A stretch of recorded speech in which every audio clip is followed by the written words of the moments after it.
Alicia, you may be a woman of means and opportunity, but you are not a gangster. Okay? Welcome back to my channel, Reviewed, where we talk about all things television and film from today and yesteryear. So I wanted to come on here and do a brief recap of The Shy Season 7, Episode 6. Let's get to it. So, honey, the episode starts off with a heat wave. Okay, not only is it a heat wave, but ain't nobody got no power. So, they are currently dealing with a power outage in the city. And, baby, when I tell you the sweat was sweating this episode, indeed it was. Okay. Morning, Chicago. I'm your local weather girl, and I'm here to tell you it's hot as hell. Today's supposed to be the hottest day of the summer. And guess what? My power went out this morning. I'm hearing a lot of Chicago is dealing with that. Is y'all's power out? Let us know. Make sure you get to somebody's house that got some working AC, because it's too hot to be playing around. Y'all be safe out there, okay? Stay cool. So here we have Nuck. He is attending the funeral of the young man who he sent to be on a permanent vacation with the Lord last week. Okay. So he is sitting here in the funeral, and after the service, he ends up talking to the pulpit pimp, aka Pastor Zeke, having a discussion with him. And Pastor Zeke, he basically confesses to Pastor Zeke that he is the one who unalived the young man. And Pastor Zeke was like, why? And Nuck was like, because he's too flashy. He was bringing too much attention to us. Like, I don't like to roll like that. That's not what I want to do. And the pastor was just basically telling him, son, if you trying to redeem yourself as far as how you live in your life, this ain't the way to go about it. You know what I'm saying? Like, you can't expect God to answer prayers when you around here still committing sin after sin. You know what I'm saying? Even though we know the pulpit pimp ain't perfect himself, but nonetheless, he was just basically letting Nuck know that you can't expect things to change if you still doing the same old, same old. Okay. So we get a moment where Emmett is talking to his dad, and they're basically cleaning out the refrigerator, just trying to get all the food out that they need to go ahead and eat. And let's keep it a buck, honey. Well, all these kids Emmett got running around, baby, that food will definitely not go to waste. Okay. But anyway, he is talking to his dad, and his dad is basically letting Emmett know. They have a conversation about his brother, and he lets his dad know that the brother is going to be running Smokies, taking care of everything. And his dad basically says to him, keep your eye on him because he has a serious gambling problem. So, okay, this is the first time we've heard of him having a gambling problem, right? So, he basically tells Emmett that it was to the point where he had to go to rehab for it. And Emmett was like, dang, is it really that serious? And his dad was like, yeah. So, just keep your eye on him. Make sure that he's keeping his hands clean when it comes to the gambling.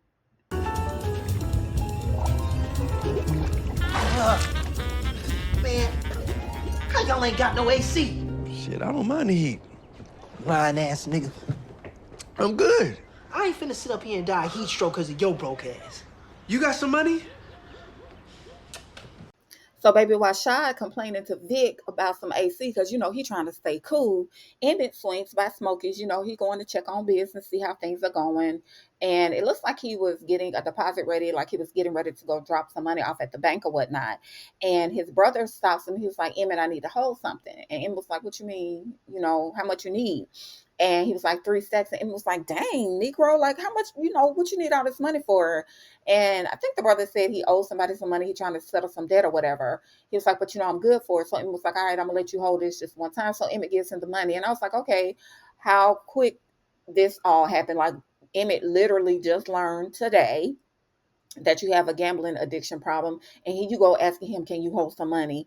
Because you need to go square away some debt, when in actuality, what you about to go do is lose all of it. Okay.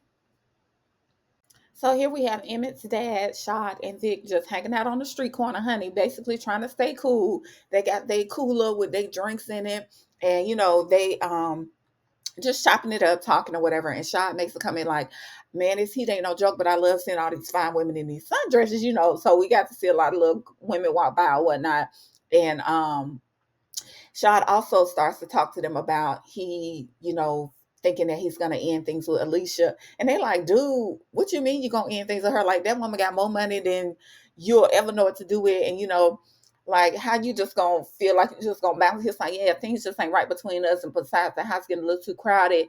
She is paying more attention to Tiff and the baby. She got her eyes. That's what she's concentrating on right now. He's just not feeling the love. Okay.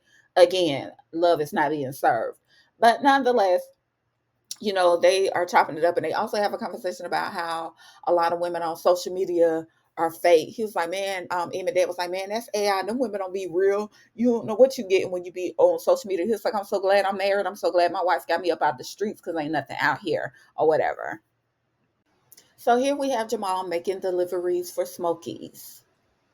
So Tiff and Alicia, they are sitting around, honey, fully air conditioned because Alicia, of course, has a generator. So they are not dealing with the power outage. And, Tiff, she's sitting back and she makes a comment like, oh, I hope everybody is cool with this heat. I hope people are being safe out there because this heat ain't nothing to play with. And so Alicia was like, yes, aren't we blessed to be living like this? Aren't you glad that you're living here? And Tiff was like, yeah, it's cool. And Alicia was like, you wouldn't want to do anything to mess this up either. And Tiff was like, what are you talking about? You asked me to come live with you. And so Alicia makes this snide comment. Then why are you getting wet for Nuck? So first of all, what grown woman talks to someone like that? My mama couldn't even say anything like that to me. Like, that was completely out of order what she said to Tiff. Like, she could have just said something completely different. I was like, girl. But again, like I said, Alicia was definitely ear hustling when Keisha and Tiff were talking at the pool last week. And so Tiff was like, why are you listening to my conversation? Like, that's not even cool. And Alicia was like, I'm not about to sit up here and let you be dealing with no dudes while you pregnant with my grandchild. Like, that's just not going to happen. And she also says to Tiff, she was like, you need to watch your interactions with Nuck anyway, because I don't trust him. He may have had something to do with what happened to Rob. And Tiff was like, but he told you. He was like, if he did, but he's the one who told you who unalived Rob. And why would he lie about that? That's what Tiff said. And Alicia was like, to cover his own behind, basically, like, I don't trust him. So it seems as though everyone's spidey senses are percolating. Okay. Like, Alicia is finally catching on. And I'm surprised that Tiff made the comment, well, why would he lie when you yourself, Tiff, have said that you just got an eerie feeling about Nuck. And, Alicia was just basically letting her know you need to tread lightly when it comes to him. Stay away from him. For me. So the church is having a cookout, honey. Okay, we got Pastor Peen, Pulpit Pimp, and Papa sitting down having a conversation. Okay. And so, they are just talking about some things. And Papa mentions, hey, maybe we should do something like this for the singles that go to our church. And Pastor Charles, aka Pastor Peen, he was like, yeah, that sounds like a good idea. And Pastor Zeke looks at Charles. He's like, yeah, that sounds like something you would be interested in. And Pastor Charles was like, man, what are you talking about? Where are all these rumors coming from? So now I'm wondering if Pastor Charles really is Pastor Peen. I don't know. I'm sure that will be revealed to us one way or another. However, they're having a conversation about how they should start having, I guess,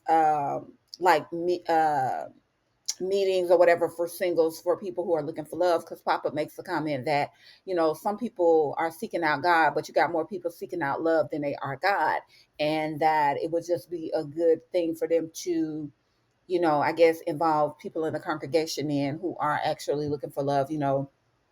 Just having I don't know if it's gonna be like a cookout or if they're gonna have single nights or whatever at the church. No, ain't no telling. But nonetheless, Pastor Zeke, he's like, I'm not trying to play matchmaker. Like, he's really not here for it. But it seems as though Pastor Charles and Papa are gonna convince him to just basically go along with it. So, honey, Jake and Reg are chilling at Jake's apartment. Jake ends up calling over a female friend of his that Reggie insisted on him calling, this young lady here. And baby, when I tell you things take a turn, they take a turn indeed. Okay. So Reg, trifling scallywag self, honey, he ends up hitting on the young lady that Jake called over. So I was like, okay, so the little thought pocket gonna go along and get along with Reggie. Not only did he hit on the girl, he ends up sleeping with the girl in Jake's room. And here Jake is sitting on the couch like a little lost puppy because his brother, who is nothing but a bully and a bad influence, that snatched up his little girl, and he in a room sleeping with her, and you out here sitting on the couch with headphones on like a little kid. Like, Nabu. Okay. So we get this moment here with the detective, she's trying to connect the dots about what's going on in the streets. And now that she know Reggie is alive, baby, she is really trying to press the button, okay? And so her captain, he walks over to her. He has this folder in his hands and he lets her know that the DNA results that they received from some vomit that they found at one of the crime scenes belongs to Bakari. And as soon as the man said Bakari's name, I was like, oh Lord, here we go.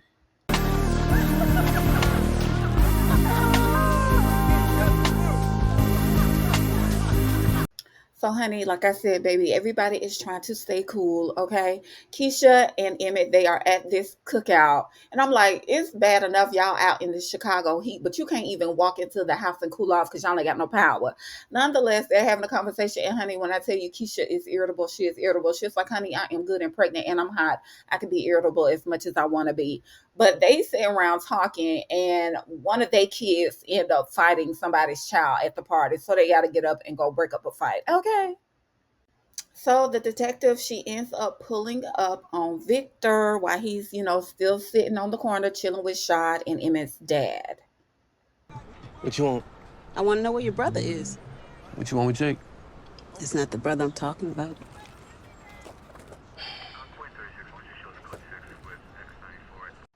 One thing I would say about Vic, baby, he did not break a sweat. He was just basically like, I don't know who this is in this picture. I don't know what you're talking about. This ain't enough evidence for you to be, approaching me about some BS, like, miss me with it. And, she basically lets Vic know I'm going to keep my eye on you. But he played it cool the whole time. He did not let her know anything about Reggie being alive. And he just basically was like, look, when you got some more information, holler at me, okay? So back at the cookout, honey, Pastor Zeke's his little boo thing, side chick or whatever, she shows up, being all nice and friendly to the congregation. Pastor Charles and Pastor Zeke try to pull her up out of there so fast. And they was like, what are you doing? You can't be here. You are not invited to the cookout, dear. No, it's just for us. We all black. What? I didn't know it was a segregated event. So, honey, while Pastor Zeke's boo thing is walking away with her face cracked because they told her she had to get up out of the cookout, Shad, he goes over to the cigar lounge and he goes to sit and speak with Alicia. He basically lets her know, hey, this is not working for us. Like, what's going on between us is simply not working. Now, mind you, I did not see this coming. I knew Shad felt a way about the fact that he told Alicia that he loved her and she did not tell him the same thing back. I was not expecting him to break things off with her. And it's like, he think highly of himself, which is good because it's like the way you approaching her and making it seem like things ain't working out with you. You would think you was the one with all the money and all the woo woo woo, but you're not. Nonetheless, he basically, just lets Alicia know it is what it is, but they're just not good together. I always knew you'd be temporary. Wait, what'd you say? I just knew it wasn't gonna last forever. So Shad, he's kind of taken aback by her response. I'm like, did you really expect her to feel away, like miss me with it?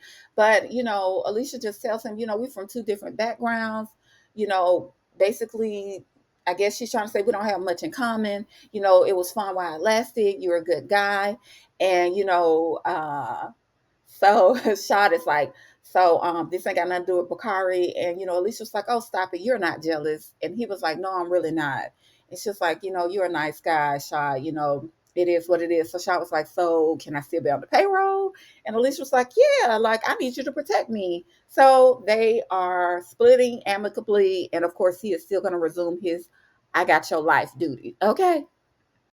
So Jake's friend, aka the Thought Pocket, who just smashed his brother Reg, she ends up leaving, and Reg and Jake exchange words, fist locks to jaw. I was like, okay, Jake, I see you. He actually punches Reg, and they begin to tussle. Oh yeah. Ha!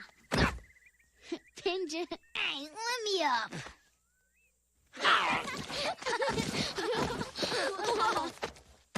Pinja again. So Jake, he goes into the bathroom. Reg is banging on the door. Open the door, open the door. And Vic ends up walking into the house. And of course, Reg is like, oh, you called this ninja? Like, what's up with that? And Jake comes out. Vic and Reg, they are all up in each other's face. And, Vic is just basically letting him He was like, whatever you doing out here in these streets, you need to leave Jake out of it. If you want to be around here robbing ATMs, that's on you, but you're gonna leave him out of it.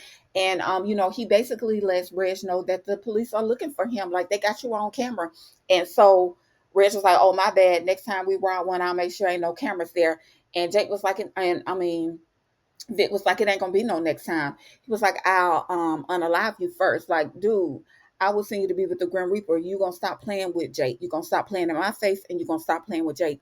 And Rex was like, oh, really? That's what you gonna do? Or you gonna unalive me? And he was like, yeah, like I'm tired of it. And so of course, Jake, he intervenes before the two of them come to blows. And he says to Reg, look, forget this, man. You can have the apartment. I'm going to live with Vic. And I'm like, thank you. I'm so glad that he sees the difference between his brothers, because when Jake was with Vic, Jake was a little rough around the edges, and it took it took some getting used to Vic, because he had been around Reg for so long. Reg ain't nothing but a bully and a punk. I cannot stand Reg. He gets on my nerves. But I am so glad that Jake basically was like, I ain't got time for this. Like, you can have the apartment. I wish he didn't say he could have the apartment. I wish he would say, you got to find you a place to stay because you can't live here no more. And even after Jake was like, I'm going to live with Vic, Reg was like, you ain't going nowhere. Like, dude, you are not his father. Who do you think you talking to? But nonetheless, Vic and Jake end up leaving. And Reg, he was like, well, what about what Mama said about us sticking together? Like, boy, miss me with it. Okay. So when Vic and Reg was arguing or whatever, Tiff ends up sending him a text and asking him, can he bring her some junk food?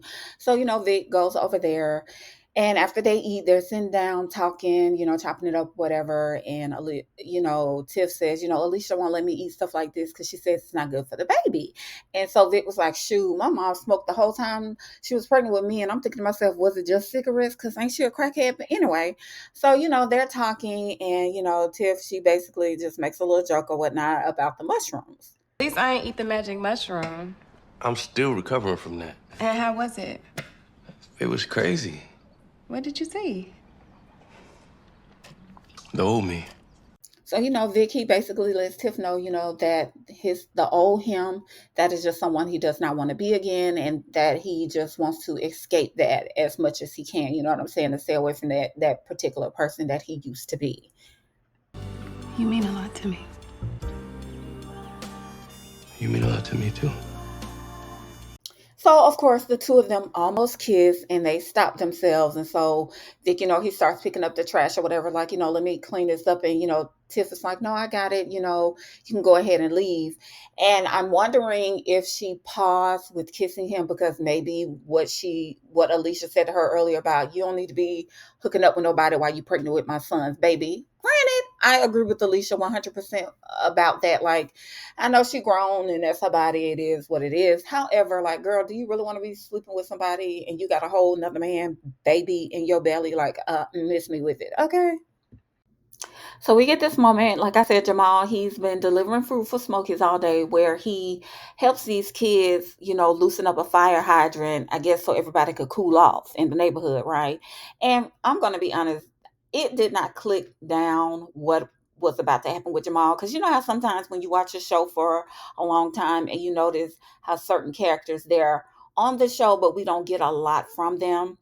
This episode, we got a lot of Jamal, even though, like I said, he was just delivering food, but it did not click down that anything was potentially about to happen to him. You know what I'm saying? Like, it didn't dawn on me until it dawned on me, if that makes sense. Okay.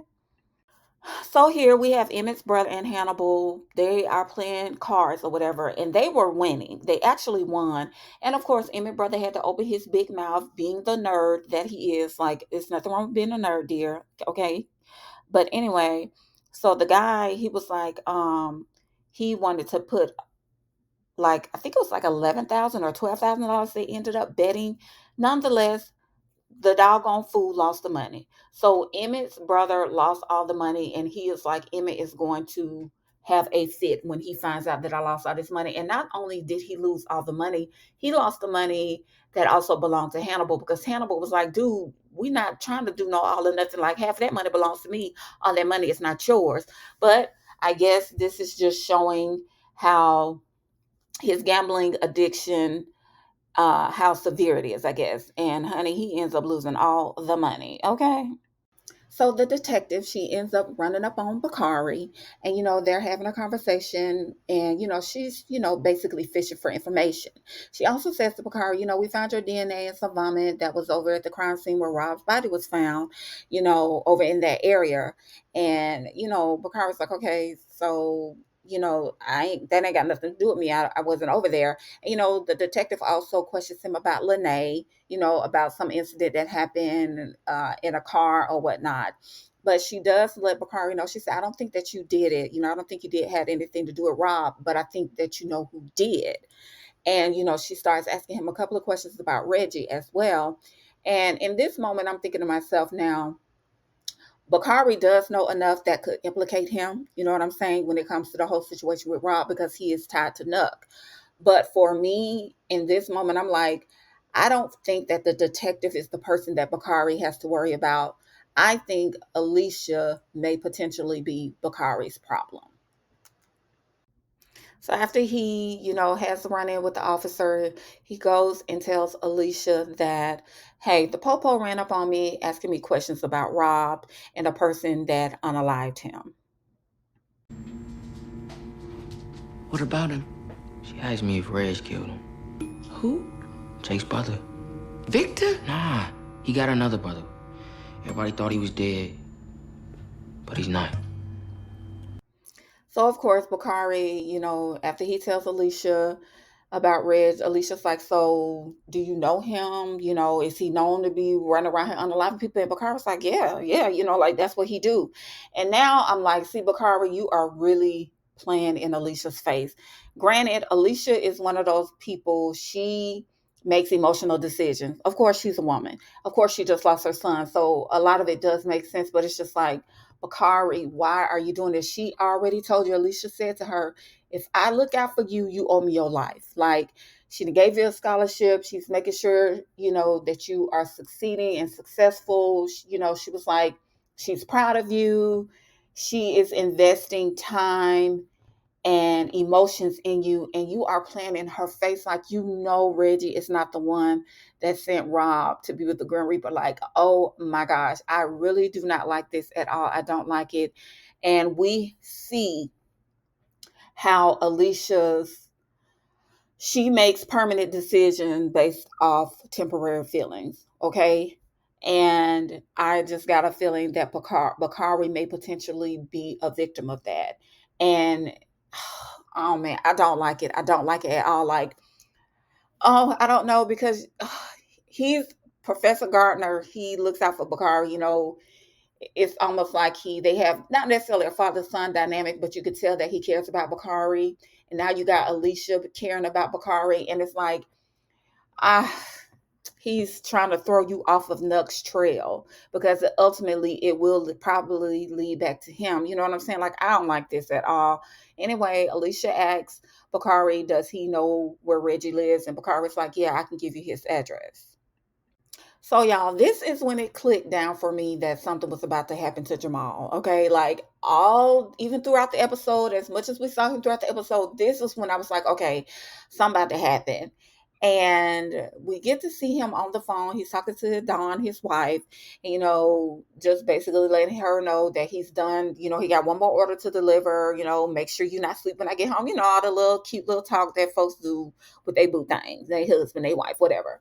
And so he gets off the phone with her, and he goes to the door, and Reggie opens the door. He's delivering food to Reggie. And in this moment, I was like, oh my gosh, like, why? Why? Is that him? Yep. I can't believe this nigga's really alive. So Alicia grabs the blicky out of the glove compartment in the car, and Shop was like, what are you, like, even Shop was like, wait. And she just started blasting. Pow, pow, pow, pow, pow. So she ends up grazing Reggie, looks like on his shoulder or whatever. And then Jamal is completely laid out. So I don't know if Jamal is going to be on a permanent vacation with the Lord, or if he is going to be severely injured. It is not necessarily clear, but what is clear is that he is a casualty of a war he has absolutely nothing to do with, okay? And when I tell you, I was like, Alicia, you are doing the very thing that you said you want to prevent. You want to prevent other mothers from having to bury their children, but you are making it to where they have to. Like, you're not even trying to plan out anything. Like, I get it. I'm glad that your antennas are up about Nuck and you kind of got a feeling that he lied to you, because he did. However, you are, oh man, I really hope, I really hope Jamal makes it. But it's like, Alicia, you are ultimately putting other people in the same situation that you are in, the same situation you said you want to avoid, the same situation that your friend Mrs. Gardner is in and Tracy is in. It's like, girl, make it make sense, but you really cannot. You really can't. So I guess, like I said, it's not clear if Jamal is unalive or if he is just going to be, severely injured. But I guess we shall see. We shall see. Well, that's all I have for you guys in this video today. Please be sure to like, share, and subscribe to my channel. I really appreciate the support, and I will see you in the next one. Thank you so much for watching. Bye.